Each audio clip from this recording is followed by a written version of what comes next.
Passport اور شناختی card renew ہو چکے تھے، گویا آدھا کام تو ہوا۔ اب پولیو ویکسینیشن اور ملیریا سے بچاؤ کا ٹیکہ لگوانا تھا، جو افریقی ممالک میں جانے سے پہلے ضروری ہے۔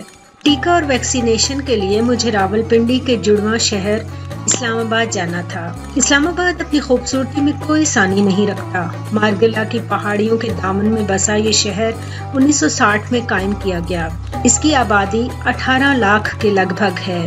درختوں، آبشاروں اور پہاڑوں سے گھرا یہ شہر دنیا کے خوبصورت ترین دارالحکومت میں شمار ہوتا ہے۔ اسلام آباد سطح مرتفع پوٹوہار پر واقع ہے۔ اس خطے کی تاریخ بہت پرانی ہے۔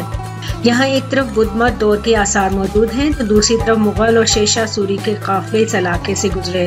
4 مہینے یہاں سخت سردی، 2 ماہ موسم بہار اور خزاں، 2 ماہ مونسون اور باقی 4 ماہ گرمی رہتی ہے۔ بارش متواتر ہوتی ہے جو شہر کے حسن کو 4 چاند لگا دیتی ہے۔ یہاں کے مشہور ہسپتال میں پمز اور شفا قابل ذکر ہیں۔ میں اسلام آباد کے پمز ہسپتال میں ویکسینیشن کے لیے روانہ ہوئی۔ شناختی کارڈ اور پاسپورٹ ساتھ رکھ لیا جو اس کام کے لیے ضروری ہے۔ اسلام آباد میں اتنا رش نہیں تھا، اس لیے جلد ہی میری باری آ گئی۔ ٹیکہ لگوانے اور پولیو کے قطرے پینے کے بعد یلو بک اور ایک کارڈ دیا جاتا ہے جس میں تمام ضروری اور اہم معلومات درج ہوتی ہیں۔ جیسا کہ میں پہلے بتا چکی ہوں کہ افریقہ میں کہیں بھی سفر کے لیے یلو بک اور کارڈ کا ہونا بہت ضروری ہے۔ اسلام آباد سے یلو فیور کتابچہ لینے کے بعد میں نے واپس راولپنڈی جانا تھا۔ ہسپتال سے نکل کر سامنے سڑک کراس کی۔ یہاں کچھ دکانیں تھیں جہاں کھانے پینے کا سامان فروخت ہو رہا تھا، مگر صفائی کا انتہائی ناقص انتظام تھا۔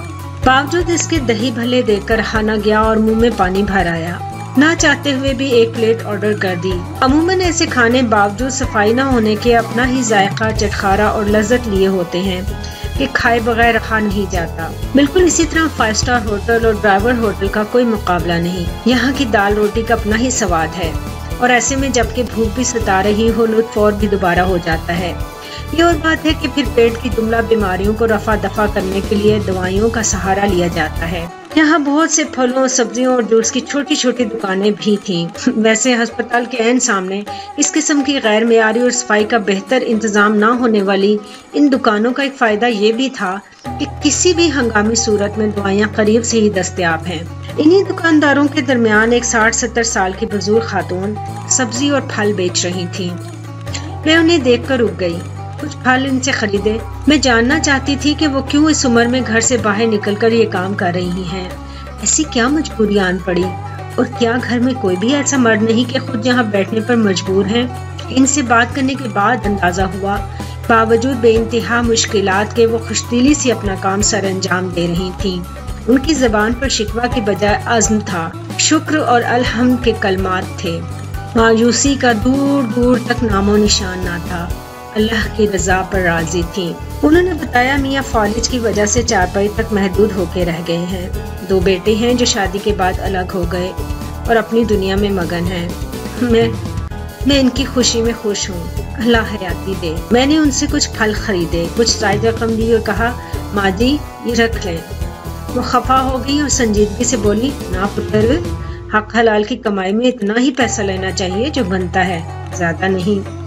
یہ کہہ کر زائد رقم مجھے واپس کر دی۔ ان کی عزت نفس کو دیکھتے ہوئے مزید اصرار نہ کیا۔ رقم ہاتھ میں پکڑ کر سوچنے لگی، ہمارے ملک میں بہت سے ایسے اچھے نیک اور ایماندار لوگ موجود ہیں جن کی وجہ سے یہ ملک سلامت ہے۔ ماں جی کی حالت اور گھر کے حالات، اس پر ان کی ایمانداری، محنت نے مجھے ان کا گرویدہ بنا دیا۔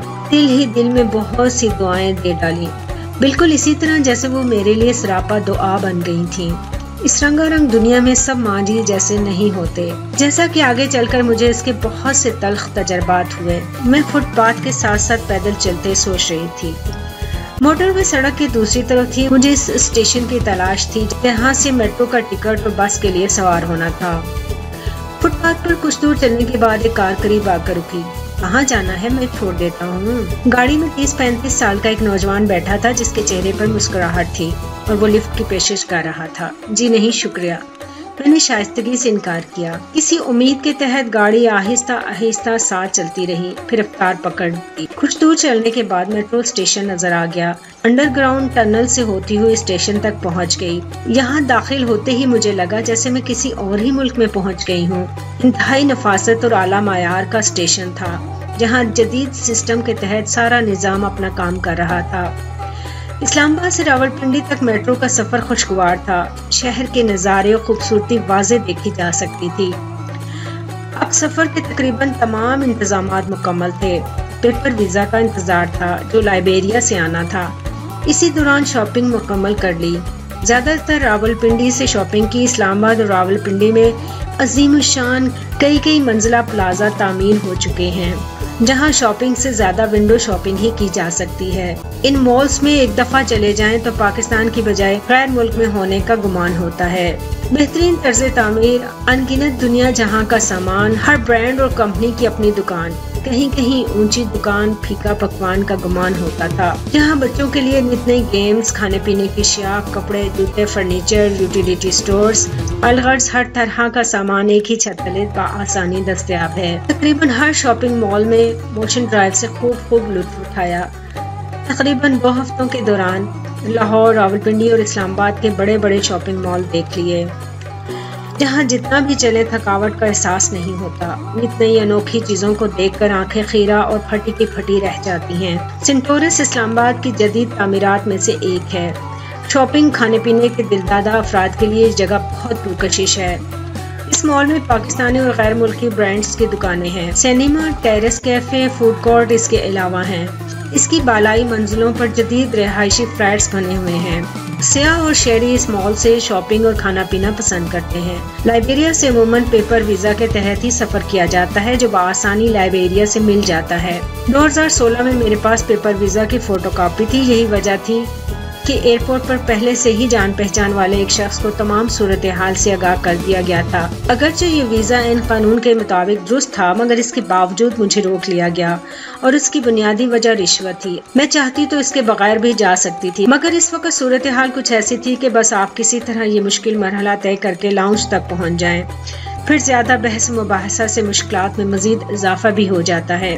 2016 میں میرے پاس اصلی ویزا تھا، یعنی اس کی فوٹو کاپی نہیں تھی۔ پاسپورٹ پر مہر بھی لگ چکی تھی۔ سال پہلے 3 ماہ کا قیام لائبیریا میں کر چکی تھی۔ شاپنگ مکمل ہونے کے بعد پاکستانی کرنسی ڈالر میں تبدیل کی۔ بڑے نوٹ کی بجائے 1، 5، 10 اور 50 کے چند نوٹ لے لینا بھی مفید ہے، تاکہ شاپنگ یا کھانے پینے کی چیزوں پر خرچ کرنے میں آسانی رہے۔ ویسے لائبیریا میں دوران سفر کرنسی کم ہی خرچ ہوتی ہے، اگر آپ اکیلے ہی مسافر ہوں۔